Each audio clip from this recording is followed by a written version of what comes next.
it's me Ylli. Today I'm gonna react to Tinder matches from hell with Backstories. You guys, these Tinders are matchmaking, whatever they want to do. Like, I would not trust it 100%. You never know what can happen, but I think this is the world that we live in. You never know what happens. But yeah, it's Mr. Nightmares. Somebody in the comments wanted me to react to it. Here I am. I hope you guys love it. Please subscribe, like, comment, and follow me on IG, Star.ylli. And yeah, let's get it. I've gone over Tinder and other dating Hear apps this countless times on this channel, and in this video, I'm going to be showing you 3 Tinder matches that went completely wrong or almost did, and their backstories. This was the Tinder match between a guy named Chaz and who he thought were 2 girls around his age. This is how the conversation went. My friend and I think you're really cute. I hope your friend is also a girl, LOL. She is silly. Well, I'm glad to hear that. Where are you ladies from? Then they share their locations, which aren't far. The other profile asks, are you busy tonight? Yes, I am. I'll be hanging with you 2. Yes, want to come around 10? Yeah, where do you live? Wait, actually our parents are both home. Want to meet at the park? We can find a place to hang there. Hell no. I guess we can do that. My parents are home too. Damn. What time should we meet there? 10? Yes. Okay, what are your numbers? Let's just message on here until we meet. Damn, I see how it is. Gotta earn your trust. Yes, we're heading over now, okay? Okay, Sam, I'll probably be there like 10:10. Okay, perfect. Where exactly in the park do you want to meet? We can meet by the statue on the dirt path. It's like a dog walking path. No one will be there this late. Oh. We could find a better spot from there together. Yeah. Okay, I looked it up. I think I know how to get there. I'll message you when I'm there, okay? Okay. Don't do that. Chaz then arrives to the destination in the park, and he sends a message saying he's here. He follows it up with, this is kind of creepy, are you guys here? And then a subsequent question mark. This was the last message he sent the profile before it unmatched him.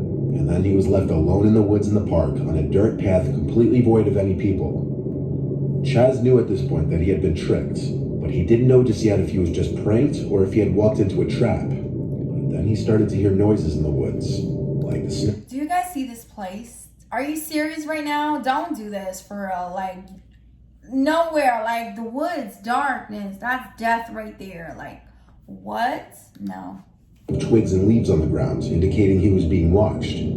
He already had his phone out, using it as a flashlight to navigate his way to the agreed meetup point. What? So at this point, he decided to start recording He's for his still own protection. This was the footage he captured. Oh my God.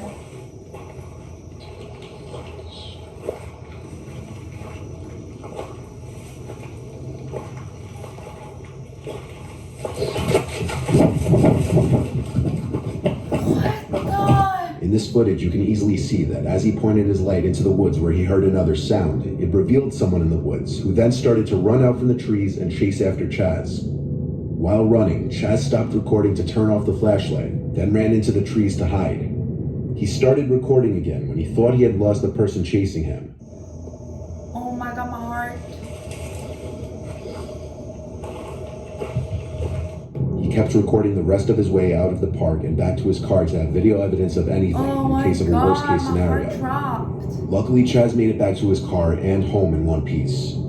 He tried reporting the profile to Tinder just based off the screenshots he took, but Tinder got back to him saying they're unable to find any profiles that match the description or pictures. What? Chaz was obviously not wise to enter a suspicious situation like this. The other profiles' refusal to give their number, as well as meeting anyone for the first time in a park by the woods at night where nobody else would be around, are 2 major red flags that this was some kind of trap. He was lucky to have gotten away. Yes. That's crazy. Building a website is kind of like painting a masterpiece, except it's... Like, you guys, don't do it. Like, don't go places like creepy. Like, be smarter than that. And don't, as soon as you meet somebody, like, you gotta know that person really, really good and well. And, like, what? That was crazy, man. I got the chills. That's true story. That's creepy. And yeah, be careful out there. Don't trust anybody. Don't do it. This second match is more on the bizarre side. The girl who submitted this to me wasn't the one to match this profile. Rather, it was her friend Maddie. The profile was titled Invincibles, and it claimed to be some guy, or rather a pair of people, including this Chelsea person, who would pay someone to kick the man in the picture in his groin. This is the story in the girl's words. One of my best friends, a girl named Maddie, was on Tinder one day when she stumbled upon this account. It was supposedly dedicated to finding people to kick a guy in the groin for a payment of between $50 and $100. Of course, my friend, needing money because of the pandemic and such, swiped right on him. He quickly messaged her back that there were several people involved in this, including a girl named Chelsea. We're not sure if they were even actually real to this day. We live in a small town in Pennsylvania, and this account was listed in a couple towns over in Clearfield. My friend Maddie was of course a bit skeptical about this, so she messaged me so that she could come have some sort of backup when she went to do this. The account stated that they were doing this for a YouTube video, and the guy who was being kicked had lost a bet at a bar a couple weekends before.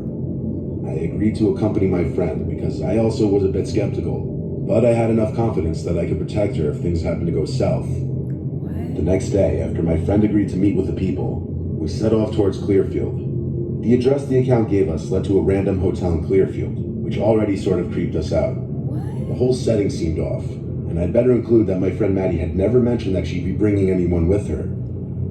We arrived at the hotel and sat for maybe an hour, if not a little less, waiting for the person to get back to us. They ended up saying that they would be a little late, and to sit tight. After the prolonged waiting, the person eventually mentioned that they were back in town. Instead of meeting at the hotel, they suggested that we just come straight to their house instead. Already I was feeling a little off, but I had confidence that I could defend my friend against any harm that may have came her way. So we set off to this guy's house, and in under 10 minutes, we eventually made it there. At first I felt relieved, as the address he gave us led to a big normal-looking house, right next to the main road. But upon further investigation, there was a creepy-looking shed behind the house, with an even creepier-looking man peering from out the side of the door to the shed. My friend Maddie parked in front of the shed, and she told me to wait in the car, which immediately screamed the worst things to me, but I trusted her to read the situation and know what she was doing. After all, getting paid money to kick some random guy in the nuts, it sounded like a dream. What? The guy left his shed, looking even creepier than before. What kind of dream is that? To kick somebody in his nuts? Like, what? Like, I don't want to kick nobody. Like, what's the point of that? No. Only if they do something bad. That's for free. I will kick your shit. I'm just like... Hair hanging past his shoulders. I'm so dumb. He also seemed nervous and twitchy, not at all like the guy in the Tinder profile. I heard her ask him, "Hey, I brought my friend along just as a precaution, is that okay?" And in that instant, I watched his expression drop, which screamed another red flag to me. He stuttered out, "Yeah, that's fine, I guess." So I got out of the car and followed her, knife in my pocket, in a hurry. And we stepped inside the shed, to which point I immediately began to regret mine and her decisions up until that point. No, hell no. The shed was filthy. It was cluttered with random items and boxes, with the toilet sitting in the corner. Or killed. The guy, who I quickly realized must be an addict by the way he was acting, very nervous and twitchy, was now standing solemnly in the corner, setting up his laptop to record this event. We made some very awkward small talk as he was doing this, at which point I noticed something else that bothered me. This random guy had Snapchat installed on his computer, which is what his friend Chelsea was messaging us from. I could just be paranoid, but something about this told me that he was actually Chelsea, and he needed another device to Snapchat her on to make it seem like he was someone else. What? After he set it up to record, he seemed angry and tense, as if he didn't actually think he was going to get kicked in the groin that day. He turned around, and my friend went about her business with him, and promptly after, he asked in a shallow voice, "So what are you guys doing tonight? Do you guys smoke?" referring to weed. We both quickly replied no, and that we had other things going on, despite the fact that we both do smoke. Maddie quickly collected the cash from him, and we left. Now this might not all seem off to a regular person, but I can't help but feel like if I wasn't there, then something bad would have happened. After we left, my friend had mentioned that before we got there, this alleged Chelsea person had offered to rent a hotel room and buy her pizza. I don't like to think about what would have happened if I wasn't there, but deep down I know that something way more malicious had been planned. Hell yeah. What? Based off the girls were This is crazy. I don't think it's this finished. Listen. Of this event, it's safe to assume that the man in the picture wasn't the same guy that they met in the shed, and that this Chelsea person didn't exist. Maddie and her friend were smart to go into the situation together, as there's always more safety in numbers. Don't do it. Don't do it. Don't do it. You guys, please stay safe out there. There's crazy people in this world. They don't. Just be careful what you do and who you meet, and just please don't make mistakes. Life is too good to mess it up with weird ass people in this world. Just this last one is another careful. example of why you can never be too careful with online dating. Hell no. This was submitted by Jeremy, and this was his Tinder match. He matched with a girl named Mia, who was in the same high school class as him. Their conversation went as follows. Hey, long time no see. I know, hey. How have you been? Not bad, and you? I've been good, just working a crap ton. You still talking to anyone from high school? No, not really. I was happy for high school to be over. Same. It's funny we only ever really spoke a few times in school. Yeah, I know.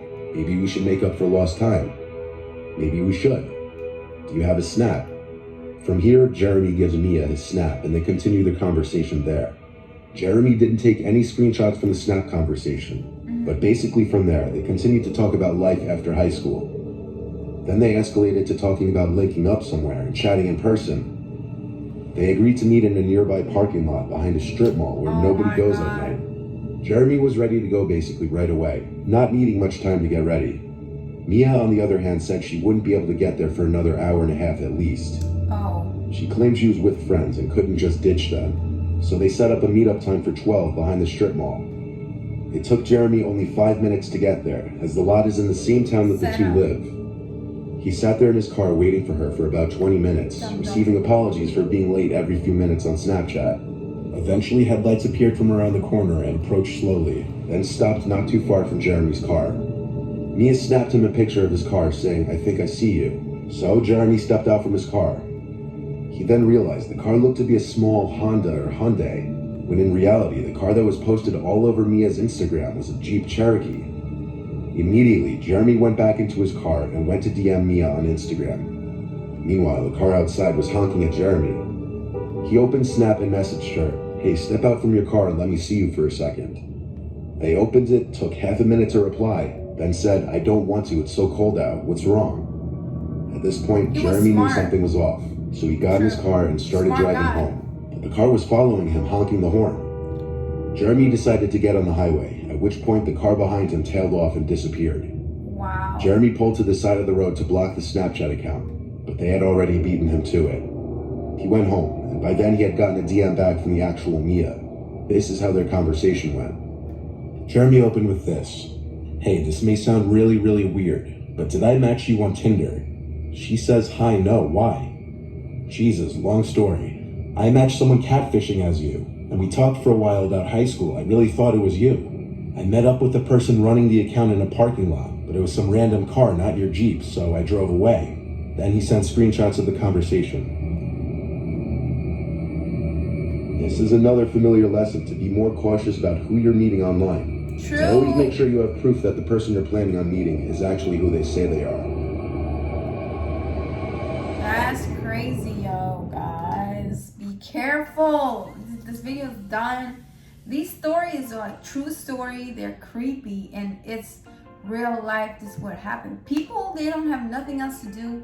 Set you up. They trying to kill you. Like, do crazy shit with you, you guys. I'm just telling you, be careful out there. Don't trust anybody and everybody. Like, the social media is crazy. Like, I have 3 kids, 3 girls. I have to protect from everything, like social media and everything. Like, I hope they listen to me and be smart women when they grow up and not fall for this stuff, because it's dangerous. This world that we live in is just dangerous. And yeah, you guys stay safe out there. God bless you guys. Thank you for all the support, and appreciate everything that you guys, you know, all the love and support. And yeah, I hope you guys love this video. Subscribe, like, and comment down below your thoughts. And yeah, follow me on IG, Star.ylli, and I'll see you next time. Bye, guys.